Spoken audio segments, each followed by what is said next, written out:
Prezados amiguitos, antes que eu me esqueça, mandar um salve para Leonardo Souza, não é? Um amiguinho do canal que já faz, acho que é a terceira ou quarta vez que eu fico de mandar um salve para ele e acabo me esquecendo no meio de tantas coisas a serem ditas nesse singelo vlog familiar brasileiro, eu acabo me esquecendo. Então, um salve para você, meu querido Leonardo, um abraço, né? Eu também erro, eu também sou um ser humano passível de erros. Mas o vlog de hoje é o seguinte, cara. Eu não sei o que é que os senhores pensam a respeito do assunto, mas para mim, uma das expressões idiomáticas em língua portuguesa mais sensuais é a expressão frete grátis. Quando eu ouço essa expressão, eu não consigo resistir, cara. É como se uma banshee estivesse falando aqui no meu ouvido. Frete grátis. Numa voz melíflua, rouquinha, sacou? Sensual. Falando, ó, frete grátis. Clica no... Põe no carrinho, aí você põe no carrinho. Coloca seu CEP, aí você põe o CEP. Olha lá no campo frete 0,00. Não tem quem resista, cara. É impossível resistir. Olha só, cara. Comprei esse quadrinho aqui. Já vou mostrar para os senhores. Mas queria mostrar essa...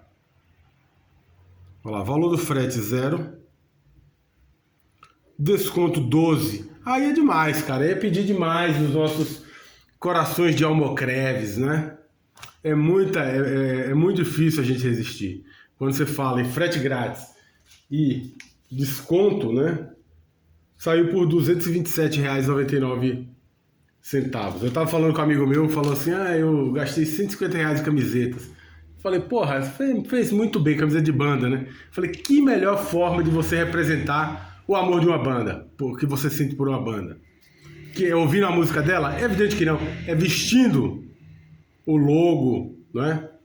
O nome da banda numa camiseta. Essa é a forma adequada. Ele falou, pô, minha mulher fica louca da vida. Eu falei, isso é o papel das mulheres, né?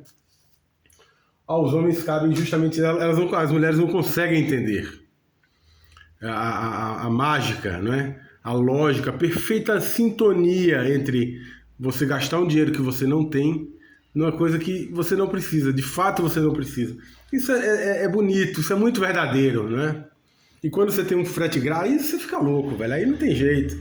É como se você estivesse fazendo amor com o capitalismo selvagem, os músculos retesados e suados e besuntados de óleos essenciais do capitalismo selvagem em cima de você, e você arranhando as costas dele, mordendo a fronha e gemendo loucamente, não é? Por causa de um frete grátis. É algo muito, muito sensual e muito maravilhoso. Olha só, cara, comprei essa parada aqui por acaso, porque na verdade eu sempre, agora que eu parei de beber, sempre sobra um dinheirinho, né? Eu acabo comprando coisas que eu gosto. Olha que maneiro, cara. Coleção histórica Marvel, Guerras Secretas. Isso aqui já tava há muito tempo que lançou, né? 2017. Mas sabe aquelas coisas que você vai deixando para depois? Falar, depois eu compro, uma hora eu compro, e acaba acabando, não tem mais e você não comprou. Eu gostava muito dessa coleção histórica. Eu sei que tem muitas críticas, né? Muita gente faz críticas ao produto. Ele realmente não prosperou, né? A coisa não avançou. Tentaram de novo. Primeiro tentaram com a Biblioteca Histórica Marvel, que era aquelas capa dura e tal. Não funcionou. Tentaram com essa coleção, não deu certo. Até deu, mas não prosperou, né? Depois eles foram mesmo aí para os ônibus. Agora a saga, né? Saga do X-Men vai ter, saga do Demolidor. Inclusive a saga do Demolidor eu já estou fazendo. Do X-Men eu vou fazer também.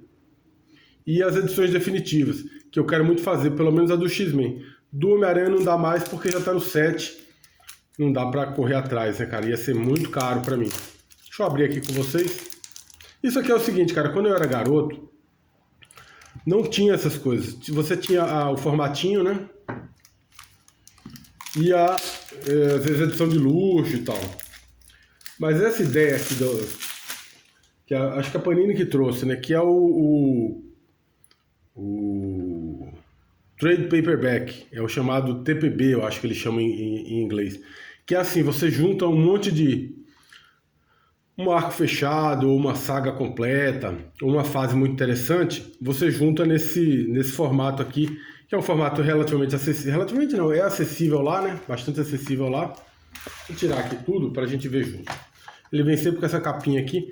Não que o TPB venha sempre com essa capinha, eu digo, essa coleção histórica sempre vinha com a caixinha, né? Que eu acho demais, cara. Uma pena que eles não mantiveram. E aí, o TPB é justamente isso, cara. É uma edição que não é uma edição de luxo, capa dura, etc. Mas ao mesmo tempo você compila uma fase legal, uma história legal. Eu sempre quis ter isso, cara. Porque pra mim, assim, na minha humilde opinião, Omnibus não é pra mim, cara. Eu acho o formato em si não funciona pra mim. Eu acho muito pesado, acho que fica grande demais. Eu gosto justamente disso. Mesmo capa dura, eu acho legal capa dura. Não sou contra. Mas eu acho que não é pra tudo capa dura também. Tá? Essa coleção, edição definitiva, eu acho que é legal ter em capa dura. Mas aí o cara aproveita para pôr muitas páginas por edição, então fica um negócio muito pesado, desconfortável para ler. Esse formatinho eu acho tão sensacional, cara.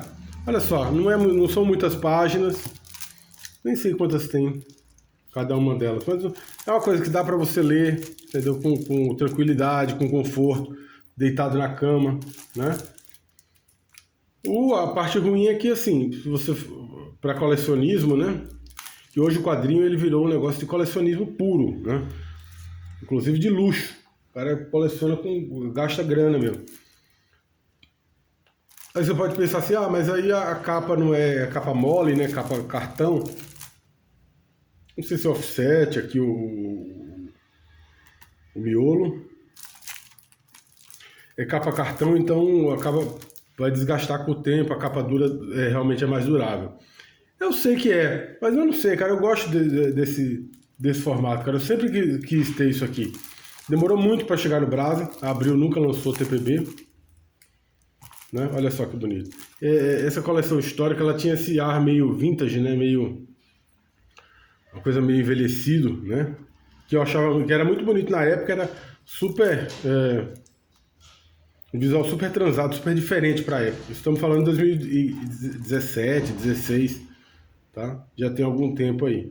E mudou muito, né? Nesse pouco tempo aí a gente tem os ônibus, tem essas edições definitivas e tem esse lance agora das sagas, né? Pela saga do Demolidor eu tô fazendo. Muito legal. Uma pena que eles não mantiveram essa ideia da caixinha. Para muita gente vai dizer assim, porra, mas Guerras Secretas, velho, quase 300 pau em um quadrinho que não é assim, vamos dizer, o que de melhor a Marvel produziu. Para mim tem um valor sentimental muito forte, porque foi um período que eu comecei a colecionar de fato quadrinhos de super-herói. Eu já li quadrinhos assim, esporadicamente de herói, né? Revistinha acho que do Homem-Aranha, de vez em quando eu li alguma coisa. Mas o que pegou aqui foi na época dos bonequinhos da Gulliver, né? Que, inclusive a Abril lançou Guerras Secretas meio que antecipou, né? Porque a cronologia era sempre muito defasada em relação ao que estava acontecendo nos Estados Unidos e o que publicavam aqui. Então, na hora que foram lançar, era um evento global, eles anteciparam os quadrinhos, mutilaram algumas coisas, dizem que até tiraram personagens. Isso realmente eu não posso garantir porque eu não tenho certeza. Mas mexeram no produto porque estava muito defasado a cronologia aqui no Brasil para o que já estava acontecendo no mercado americano. Mas tinha que lançar os personagens. E, cara, foi um boom, cara. A gente já tinha, eu lembro que eu já era criança, eu ainda era criança nessa época, não era adolescente. Devia ter uns 10, 11 anos. E aí os bonecos eram lindos, cara, uma coisa... Talvez em paralelo a isso, só na época realmente do He-Man, um pouco antes teve o He-Man, né? Que realmente foi um boom, assim, mudou vamos dizer, o paradigma, né, de brinquedo no Brasil com a coleção do He-Man. Mas isso aqui foi fantástico, cara. E pra mim tinha um sabor tão especial, porque você via os personagens que você já conhecia, de certa maneira, o Homem de Ferro. Porque a Gulliver tinha os bonequinhos Gulliver. com Hulk, Homem de Ferro, Thor, Capitão América. Eles vendiam no saquinho, assim, com os bonequinhos Gulliver. E a própria Gulliver fez essa coleção da Guerras Secretas. E aí caçavam muitos e muitos degraus acima, saltou muito de qualidade. Então pra gente era o máximo ver aquilo. É uma pena que eu não guardei nada. Eu não tive muitos, eu tive acho que o do Homem-Aranha. Eu me lembro de ter tido o do Kang, o Conquistador, e do Doutor Destino. Mas eu não acho que foi só esse que eu tive.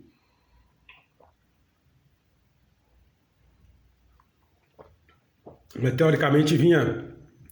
Eu nunca vi, né? Mas vinha o Forte, né? Porque a história de Guerra Secreta é uma história que, na verdade, a Marvel já tinha usado isso daí. Essa ideia, que era naquele Torneio dos Campeões. Um pouco antes, teve o Torneio dos Campeões, que era mais ou menos o mesmo plot.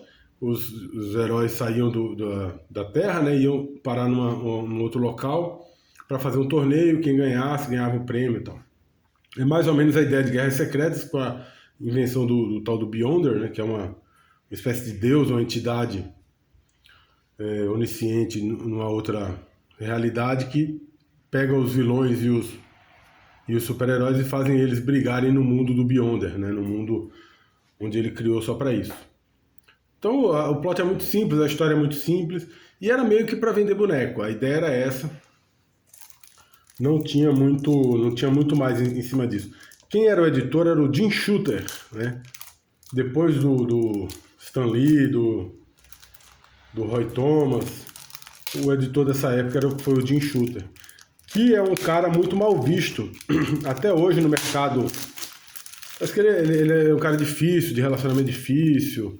O John Byrne não gostava dele, um monte de gente não se dava muito bem. Mas pra mim eu tenho muito carinho por essa fase, porque foi uma fase que eu comecei a me interessar pelo universo Marvel de fato, né? A realmente acompanhar e tal. Um pouco antes teve Eu, Wolverine, aquela minissérie maravilhosa. Foi um período bastante fértil nos quadrinhos da Marvel. Eu pessoalmente gostava muito. Não tenho ideia de que. Eu sei que os bonequinhos vinham também, as revistinhas. Era fantástico, cara. Que ideia boa. E que poderia voltar, viu, cara? Olha lá. Jim Shooter, né? Stan Lee, Roy Thomas, Michael Zack, Kieron Dyer, desenhos. É legal, cara. Não era mal desenhado, não. Muito bem feito, né? E eu li depois, acho que nos anos 90, a Abril relançou Guerras Secretas. Aí eu acho que eles não tinham. Eles deram uma consertada lá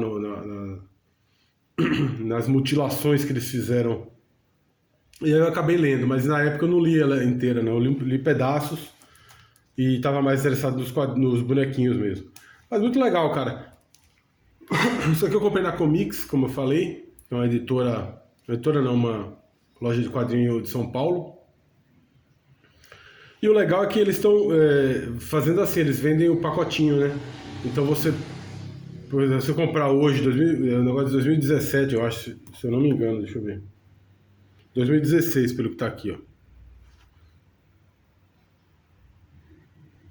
2016. Então o negócio de 2016, você ir comprar agora ia ficar muito mais caro e nem sempre você ia achar no mesmo lugar, ia ter que ficar comprando aos poucos. Aqui ele veio o pacotinho completo, acho que ainda tem lá. É aquela que eu te falei, cara, eu tô comprando muito gibi velho, cara, só coisa antiga. Inclusive tem umas coisas bacanas lá da Biblioteca Secreta, da Biblioteca Histórica Marvel e tal, que eu peço que os senhores não comprem, porque eu tô sem grana, eu tenho que esperar o mês que vem virar o cartão para eu poder comprar. Então eu peço que os senhores não comprem para eu poder comprar, tá bom? Peço que os senhores se privem de qualquer tipo de prazer para que eu possa ter esse prazer, eventualmente, né? Mas tem outras coisas legais, cara. Essa época, essa fase, muita gente não vai agradar muita gente, mas você tendo a coleçãozinha completa, dá uma satisfação, né, cara? Dá uma sensação de preenchimento, né? De preenchimento. Embora o capitalismo selvagem tenha preenchido você, tenha fodido você num lugar bastante desconfortável, né? Os senhores se perguntaram, no banco de trás de um Volkswagen? Não, no seu bolso. Bastante desconfortável no seu bolso. Mas preenche também um lugar muito especial no seu coração. No meu caso, eu tenho um carinho grande por essa fase, por esse período. Guerra Secreta. Eu morava, na verdade, eu lembro bem, cara, eu morava em Ribeirão Preto. Eu era... Depois eu voltei para Recife, aí já era leitor, realmente colecionava e tal. Quadrinho da Marvel, né? Sempre fui leitor Marvel, sempre fui Marvete, tá? E assim, esses acabamentos da Panini realmente são muito bons, cara. Muito legal. E aí você tem a saga completinha, né? Isso daqui foi fantástico, cara. Eu lembro quando... Porra, aqui... Hoje, você vê aí esses filmes, qualquer filme desses da Marvel, né? E da DC, o cara tem uma porrada de uniforme. Justamente para isso, para vender bonequinho. Porque o mundo se move em venda de bonequinhos. Né? Isso é um importante motor para o desenvolvimento econômico e social do planeta, é a venda de bonequinhos. Mas na época não era tão comum. Então o Homem-Aranha estava com a mesma uniforme faz um tempão, né? O Wolverine, por exemplo, não. O Wolverine ele tinha aquele uniforme amarelo que já voltou, né? Mas que eu nunca gostei. Eu gosto mesmo desse uniforme marrom e bege, creme, sei lá, dele. Eu acho mais bonito. Mas na época não era tão comum, você não forçava a barra. E aí o uniforme negro do Aranha foi uma paulada, cara. Na hora que chegou o uniforme negro, você fala, puta, olha que demais, cara. O uniforme ele como é que ele encurta, ele aumenta.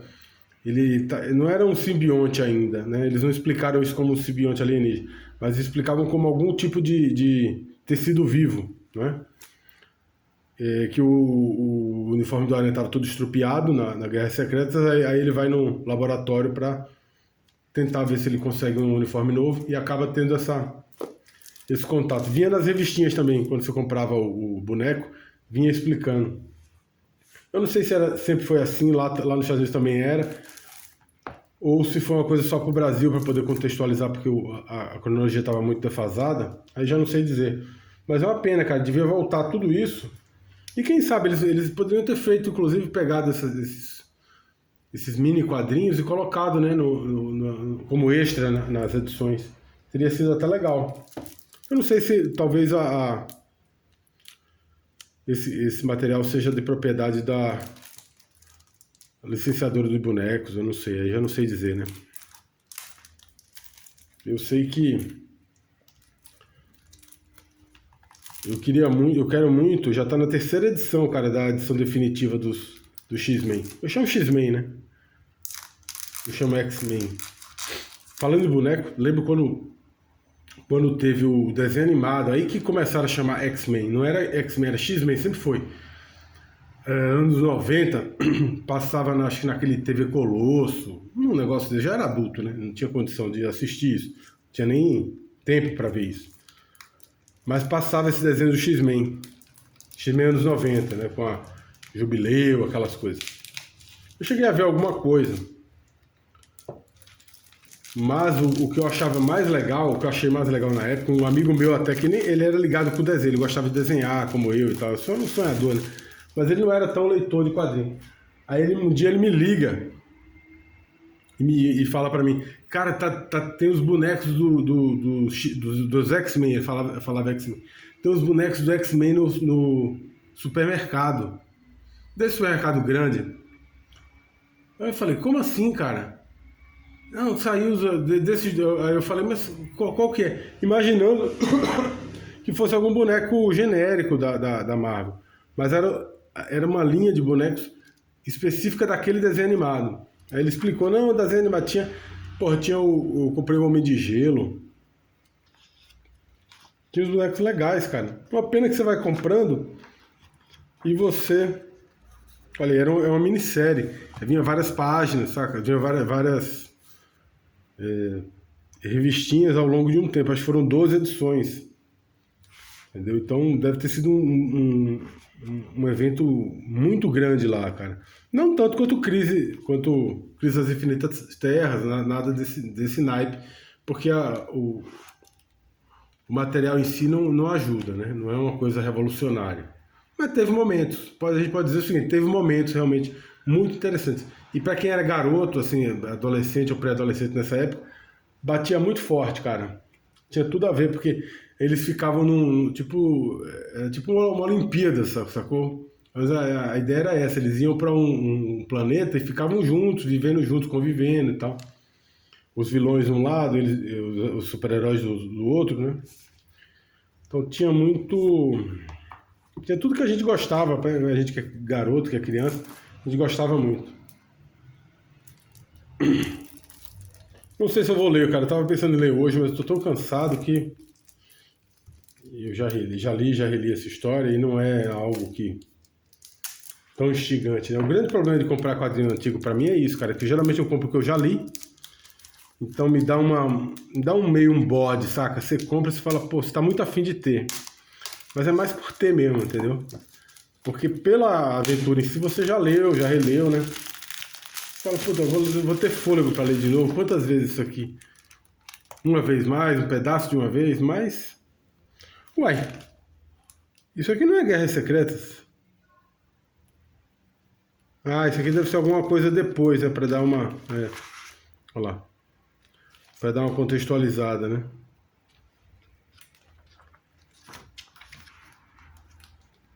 Olhei a capa aqui para ver se era Guerra Secreta. Ele falou, pô, só falta não ser, né?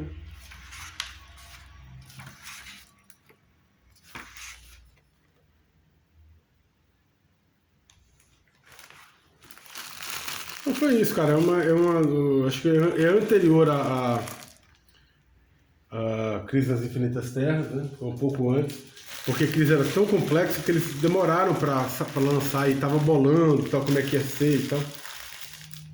E aí acabou saindo primeiro Guerras Secretas e teve esse vínculo. Se eu não me engano, depois desses bonecos fantásticos que a Gulliver lançou e que poderia relançar, não custava nada relançar, seria demais se vocês relançassem. Depois disso teve Super Powers. Eu já era adolescente mesmo, já não acompanhei, mas eu vi tanto esse do desenho animado, esse eu comprei, mas o Super Powers vinha toda é como se fosse o desenho animado dos Super Amigos da DC Comics. Esse já era mais velho, aí eu não ganhei de presente nada. Ou na época do desenho animado do X-Men, eu comprei o boneco o meu amigo me falou, né? Eu comprei mesmo com o meu dinheiro. Se na época tivesse dinheiro, compraria também Super Powers, porque era muito bem feito, muito bonito. Mas veio depois. Esses bonequinhos Gulliver foram tão legais, cara. Eu acho que se eu fosse a Gulliver, uma dica aí pra Gulliver, relançar a coleção dos anos 80, aqueles bonequinhos duros de plástico colorido, porque tinha duas versões. Tinha o colorido com os bonecos pintados mesmo, que era lindo, mas era mais caro. Isso no final dos 70 e começo dos 80. E durante os anos 80 inteiro, teve o bonequinho de plástico mesmo. Aí era, sei lá, era aleatório. Você pegava o Homem-Aranha, podia estar vermelho, né? Podia ter o Duende verde, amarelo, podia ter o Hulk verde, o plástico verde, mas podia ser vermelho, azul. Isso era aleatório. Mas os bonequinhos eram exatamente iguais àqueles dos anos 70 coloridos. Só que era bem mais barato. Você comprava num saco, assim, vinha vários bonequinhos, né? Isso tinha que voltar, cara. Urgentemente tinha que voltar. Mas é isso aí. Quem tiver interesse, dá uma procurada lá. Às vezes tá com preço bom e com frete grátis.